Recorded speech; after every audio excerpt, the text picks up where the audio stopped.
बरसों होकर उसकी फांसी होने वाली होती है। जेलर साहब उसके पास पहुंचते हैं और बोलते हैं, तुम्हारी अंतिम इच्छा क्या है। सुबोध थोड़ी देर चुप रहता है और इसके बाद बोलता है कि साहब, मैं चाहता हूं कि हमारी अंतिम इच्छा आप पूरी कर दें। सुबोध कहना प्रारंभ करता है कि मैं चाहता हूं कि मैं अपना आखिरी रात या फिर मैं अपना एक रात अपनी पत्नी के साथ बिताऊं। उसके साथ में एक ही बेड पर सोना चाहता हूं। और इस बात को सुनकर कहीं न कहीं आश्चर्य में पड़ जाते हैं, कहीं न कहीं सोच में पड़ जाते हैं जेलर साहब। वहाँ वह सोचते ही हैं कि मैं अपने 20 साल के सर्विस पीरियड में ऐसा पहली बार देख रहा हूँ जो कैदी 2 दिन के बाद उसके फांसी होने वाली होता है। वह दुनिया से सदा के लिए अलविदा होकर चला जाएगा और उसके मन में यह ख्याल आता है कि वह अपने पत्नी के साथ एक रात बिताना चाहता है, वह पत्नी के साथ एक रात सोना चाहता है। लेकिन अंतिम इच्छा तो अंतिम इच्छा है। अंतिम इच्छा पूरी करने के लिए जेलर साहब तैयार हो जाते हैं और वह उसके पत्नी को ये खबर भेजवा कि तुम्हारा पति चाहता है कि तुम उसकी अंतिम इच्छा पूरी कर दो। हाँ, जब इस पूरी दुखद कहानी को मैं आपको बताऊंगी तो कहीं न कहीं आपकी अंतर आत्मा कांप उठेगी, आपकी रूह भी कांप उठेगी। और यह कहानी उत्तर प्रदेश के अलीगढ़ का है, जहाँ पर 2 दोस्तें रहती थी। नाम सुबोध और दूसरे का नाम प्रमोद था। सुबोध और प्रमोद एक साथ खाते, एक साथ पीते, धीरे धीरे एक साथ बड़े भी होते हैं और एक ही निश्चित समय के बाद दोनों दोस्तें कहीं न कहीं एक कंपनी में जॉब उद्देश्य से जवान कर देते हैं। और इसी बीच उसी कंपनी में एक लड़की होती है जिसकी नाम होता है वंदना, और वह सुबोध से कहीं न कहीं प्यार कर बैठती है। सुबोध अपना दिल दे बैठती है।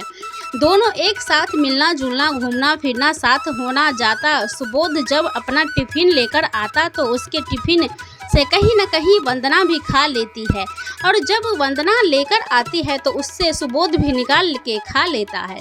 मतलब यह कहीं न कहीं दोनों की दोस्ती इस हद तक आगे बढ़ चुकी थी जो कहीं न कहीं अब औरों को भी नज़र आने लगा था। सुबोध का जो दोस्त होता है प्रमोद, उससे कहता है कि दोस्त, मैं चाहता हूँ कि हमारी भी दोस्ती उसी लड़की वंदना से हो जाए।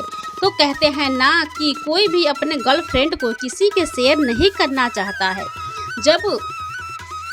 जब सब कुछ शेयर कर दूंगा लेकिन गर्लफ्रेंड शेयर नहीं करूंगा। ऐसे लोगों का मानना होता है कि क्योंकि गर्लफ्रेंड वह हमारी है तो हम आपको या फिर हम तुम्हारी उससे बात क्यों करवाए। कहीं न कहीं वह साफ साफ मना कर देता है और कहता है कि हम उसे से तुम्हारी दोस्ती नहीं करवा सकते हैं। इस बात से कहीं न कहीं प्रमोद नाराज हो जाता है और उसी समय से सुबोध के प्रति उसके मन में जलन की भावना उत्पन्न हो जाती है। एक दिन मौका पाकर प्रमोद उस लड़की के मना करने के बाद भी उसके साथ जबरन करता है और उसके साथ हर वह काम करता है जो आमतौर पर लड़की नहीं चाहती है। उस हद तक वह गुजर जाता है और उसके बाद उसकी बड़े ही निर्मल तरीके से गला दबाकर ना सिर्फ हत्या करता है बल्कि हत्या करने के बाद सुबोध के बेड पर जाके सुला भी देता है।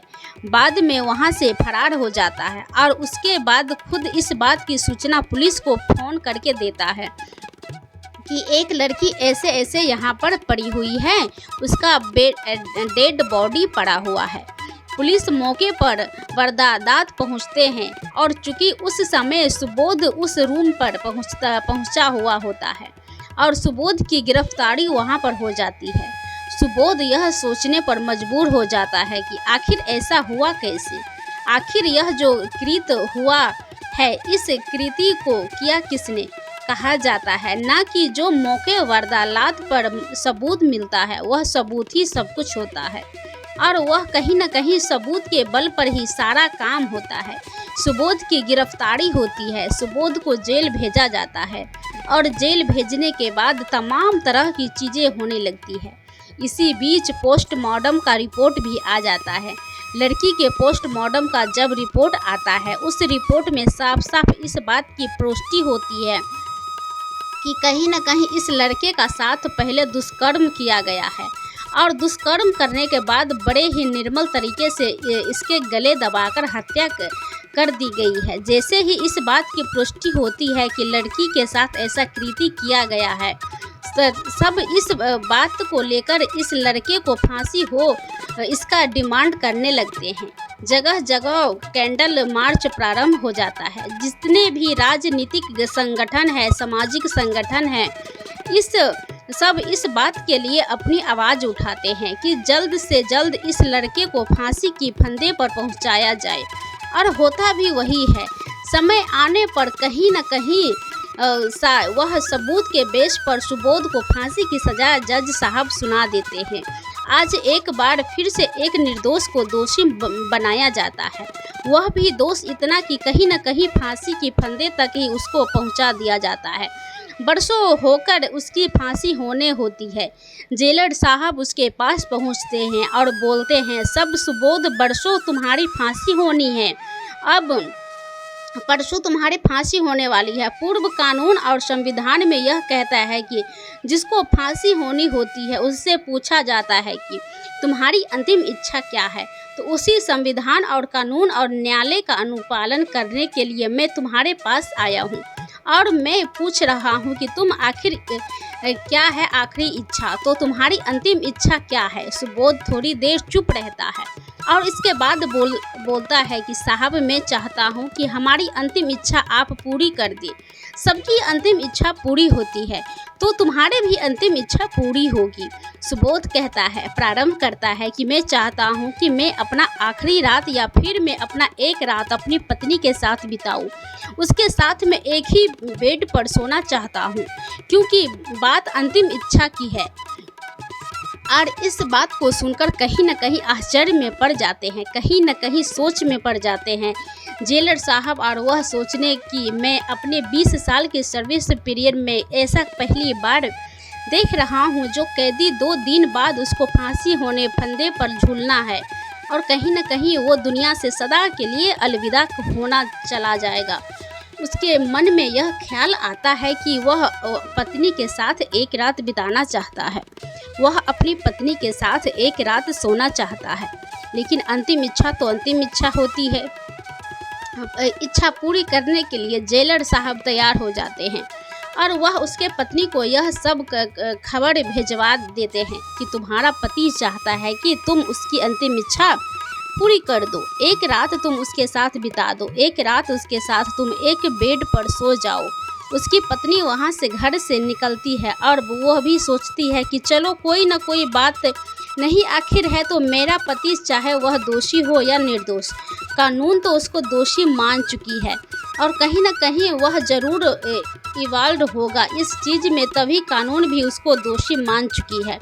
तो चलते हैं कि और अगर पति की इच्छा है कि मैं एक रात उसके साथ बिताऊं तो मैं जाती हूं। और कहीं ना कहीं इस बात को सोच के पत्नी उसके मिलने के लिए जेल में दरवाजे पर पहुंचती है और इधर उसके आने से पहले ही जेलर साहब सारी व्यवस्था करके रखते हैं। उसको जनरल वार्ड में एक रूम में जेल के अंदर ही शिफ्ट किया जाता है और रूम में शिफ्ट करने से पहले उस रूम में एक रिकॉर्डर लगाया जाता है ताकि उस पति और पत्नी के बीच क्या चीज़ें चल रही है, क्या चीज़ एक दूसरे से यह दोनों लोग आपस में बातचीत कर रहे हैं, इसकी जानकारी हमें मिलती रहे। और वॉइस रिकॉर्डिंग का जो कंट्रोलिंग वहाँ पर होता है वह कहीं ना कहीं जेलर साहब अपने ऑफिस में कनेक्ट कर लेते हैं, जहाँ से उन दोनों के बीच में वह जो भी कनेक्शन हो रहा होता है, बातचीत हो रही होती है, उसको साफ साफ सुन पाए। और इसके साथ ही उस रूम के बाहर भी 2 बॉडीगार्ड भी तैनात कर दिया जाता है। पत्नी जैसे ही हो पति के पास जाती है, जान से पूर्व जैसे ही अपने पति के देखती है, कहीं ना कहीं रोने प्रारंभ कर देती है, जिसे देखने के पति भी रोना आरंभ कर देता है और दोनों काफ़ी देर तक रोते हैं। रोने के बाद जब सिलसिला ख़त्म हो जाती है, पत्नी अचानक से पूछती है कि तुमने आखिर ऐसा क्यों किया। सुबोध, आखिरी हमारे प्यार में क्या कमी रह गई थी जो तुमने यह कृति किया? और अगर कृति किया भी तुमने तो किसी से प्रेम अगर किया भी तो उस प्रेमिका को तुमने मार क्यों दिया? बड़े ही शरारती निगाहों से वह पूछती है, चाहती है कि आखिर क्या कमी रह गई थी, आखिर क्या बातें हो गई थी कि जिस लड़की से तुम प्यार करते थे उसी की तुमने हत्या कर दी। उसका पति सुबोध अवाक रह जाता है, थोड़ी देर चुप रहता है और उसके बाद बोलता है, प्रारंभ करता है, क्योंकि जिस बात के लिए तुम मुझे बोल रही हो या फिर कानून जिस बात के लिए, जिस कृति के लिए मुझे फांसी की सज़ा सुनाई है, वास्तव में मैं दोषी नहीं हूँ। मैंने वहाँ कुछ किया ही नहीं। यह भारत का कानून है, साक्षात और सबूत के बल पर ही कहीं न कहीं किसी न किसी सज़ा सुनाती है। इसी बात से कहीं न कहीं जितना भी एविडेंस, जितना भी सबूत है, जितना भी साक्ष्य है हमारे अग्रेस्ट है, इस वजह से हमें फांसी का सज़ा सुनाई गई है। तो आखिर क्या बात था, आखिर क्या बात है, तुम वहाँ पर बताओ। उसकी पत्नी यह पूछती है कि इधर इन दोनों के बीच जो भी कनेक्शन हो रहा होता है, जो भी बातचीत चल रहा होता है, यह बात साफ साफ जेलर साहब के साथ साथ वहाँ के लोग भी सुन रहे होते हैं। सुबोध बोलना प्रारंभ करता है, और हमारी कंपनी में जहाँ की हम और प्रमोद दोनों एक साथ काम करते थे, वहीं पर एक लड़की होती है जिसका नाम वंदना होता है। वंदना से हमारी दोस्ती हो जाती है, इतना कि वह हमारा टिफ़िन खा लेती है और हम उसका टिफ़िन खा लेते हैं, और कहीं न कहीं यह एक दोस्ती थी हम लोगों के बीच, और काफ़ी दूसरा कुछ भी नहीं था। एक कहिए तो अटैचमेंट था, जो कि सुबोध अपनी पत्नी को खाता है, और पत्नी पूछती है कि उसके बाद क्या हुआ, तो बताती है, प्रारंभ करता है। उसके बाद वंदना सबसे बोलती है कि हम एक दिन तुम्हारे रूम पर जाना चाहते हैं, नाश्ता करना चाहते हैं, खाना खाना चाहते हैं, और हम भी उसको इस बात के लिए मना नहीं कर पाते हैं और उसको बुला लेते हैं। कहीं न कहीं प्रमोद भी पहले से उस रूम पर पहुंचा हुआ होता है, और हम बाज़ार सब्जी लेने के लिए गए हुए होते हैं। इस बीच प्रमोद उसके साथ क्या किया नहीं किया मुझे कोई जानकारी नहीं है, लेकिन जब मैं सब्जी लेकर आता हूँ तब तक वंदना का मृत्यु शरीर हमारे बेड पर पड़ा हुआ रहता है। वहाँ से प्रमोद फरार रहता है, और मैं कुछ सोच पाता, मैं कुछ समझ पाता। कुछ देर के बाद पुलिस आती है और पुलिस हमें गिरफ्तार कर लेती है, बिना कुछ कहे, बिना कुछ सुने, क्योंकि मौके के वार्तालाप पर वंदना का डेड बॉडी मिला था।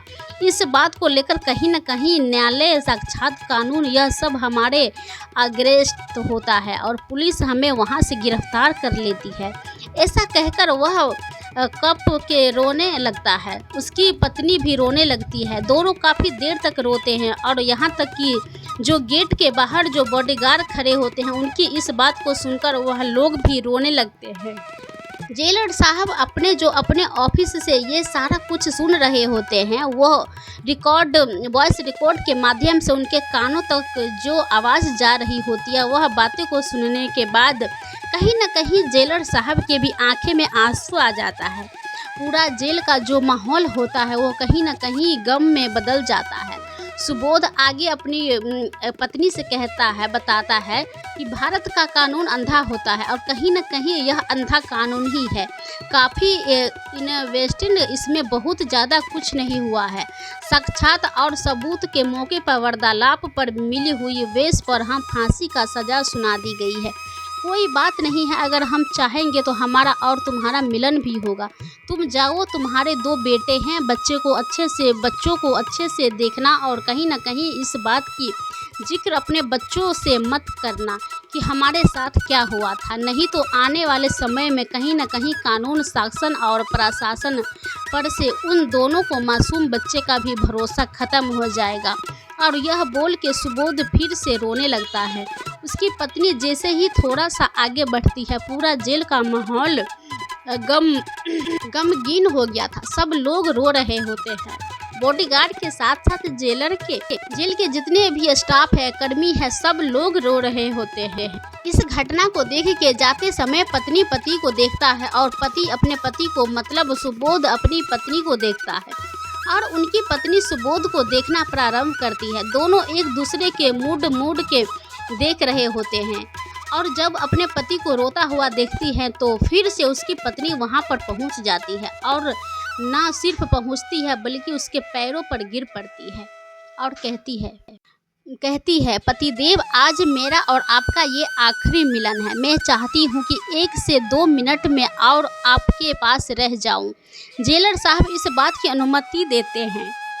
1-2 मिनट और बात बिता उसके साथ, इसके बाद फिर से वो जाना प्रारंभ करती है और बोलती है कि आज आपका और मेरा यह आखिरी मिलन है और मैं अब जा रही हूँ। पत्नी अपने घर चली जाती है, लेकिन इस बीच जितने भी लोग होते हैं इस बात की चर्चा ना कहीं कान प्रारंभ हो जाती है कि आखिर एक निर्दोष को फिर से आज फांसी के फंदे पर भारत का संविधान पहुंचाने जा रहा है। इस बात की चर्चा पूरे जेल में फैल जाता है। इस बीच जेलर जब उस पूरे वॉइस रिकॉर्ड को ऑफिस रिकॉर्ड दोनों दोबारा सुनता है तो उसके मन में अचानक यह ख्याल आता है कि आज फिर एक निर्दोष को फंसाया जा रहा है। कहीं न कहीं कानून और संविधान कहीं न कहीं फिर आज आया है। एक निर्दोष को फांसी परसों होने वाली होती है। कुछ करना चाहिए। अगर हम अपने पूरे सर्विस पीरियड के दौरान अगर ऐसा नहीं कर पाए तो फिर मेरे रहने और ना रहने का कोई फ़ायदा नहीं है। जब हमारे आँख के सामने एक निर्दोष को फांसी के फंदे पर पहुंचाया जाएगा। अचानक से पूरे महकमे में इस बात की चर्चा हो जाती है। अपने आला अधिकारियों को बात की सूचना देते हैं और एक हाईवे लेकर मीटिंग बुलाते हैं। जेल साहब उस मीटिंग में प्रशासनिक अधिकारी के साथ साथ राजनीतिक दल, सामाजिक दल, उसके साथ साथ कई सारे भूतपूर्व जज भी वहां पर पहुंचते होते हैं। इस बात की चर्चा वहां पर प्रारंभ हो जाती है और जो जेलर होते हैं वो उस वॉइस रिकॉर्ड को कहीं ना कहीं वहां पर चलाते हैं। उस रिकॉर्डिंग को सुनने के बाद सब लोग आश्चर्य में पड़ जाते हैं कि आखिर भारत का कानून यह क्या करने जा रही है और इस बात की निर्णय होता है कि आखिर सही में दोस्त तो उस दोस्त प्रमोद का है, तो फिर सुबोध को फांसी क्यों? इस बात की चर्चा वहाँ पर होने लगती है। सब लोग इस बात का डिसाइड करने लगती है। कहीं न कहीं अब सबूत को रोका जाएगा और प्रमोद को फांसी के फंदे पर पहुंचाया जाएगा। अगले दिन इस बात की सूचना सुबोध के घर पर जाती है कि तुम्हारे पति को बाजत रिहा कर दिया जाएगा। इस बात को सुनकर कहीं न कहीं पत्नी बहुत ज़्यादा खुश हो जाती है और खुश होने के बाद भारत के संविधान पर फिर से दोबारा से वह भरोसा कर बैठती है, क्योंकि सच्चाई कुछ और था और सच्चाई यह था कि प्रमोद ने वंदना का कत्ल किया था कि ना सुबोध ने। बस क्योंकि परसों फांसी होनी थी तो सुबोध को जैसे ही कोर्ट का आदेश होता है कि प्रमोद का जल्द से जल्द पकड़ा जाए, पुलिस अपना काम प्रारंभ करती है और जाकर प्रमोद को पकड़ लेती है। प्रमोद को न्यायालय में प्रस्तुत किया जाता है और न्यायालय प्रमोद को फांसी की सज़ा सुना दी जाती है। कहीं न कहीं यह कानून और संविधान पर भरोसा नहीं करने वाले लोग का विश्वास और भरोसा फिर से भारत के न्यायालय प्रक्रिया, संविधान और कानून पे हो जाता है। अगले ही पल प्रमोद को फांसी के फंदे पर पहुंचाया जाता है और प्रमोद को फांसी हो जाती है। अब बाइज्जत सुबोध को रिहा किया जाता है। यह कहा गया है कि कर भला तो हो भला। अगर आप भला करेंगे तो आपके साथ भला ही होगा, अगर आप बुरा करेंगे तो आपके साथ बुरा ही होगा। बाकी इस पूरी कहानी को लेके आप लोगों की क्या राय है, अपने लोगों को क्या विचार है, कमेंट सेक्शन में अपनी राय, अपनी प्रक्रिया ज़रूर दें और ज़रूर बताइए कि क्या ऐसा भी होता है। भारत की न्यायालय प्रक्रिया, भारत का संविधान, भारत का कानून, क्या एक निर्दोष को भी फांसी के फंदे तक पहुंचाई जाती है? अगर एक निर्दोष को फांसी के फंदे तक पहुंचाई जाती है तो क्या यह आम आदमी के लिए सही है या नहीं? इस पूरे प्रक्रम में आप कैसे देखते हैं? अपनी राय कमेंट बॉक्स में ज़रूर बताइए। धन्यवाद। आप लोगों को जुड़े रहें, कमेंट में लाइक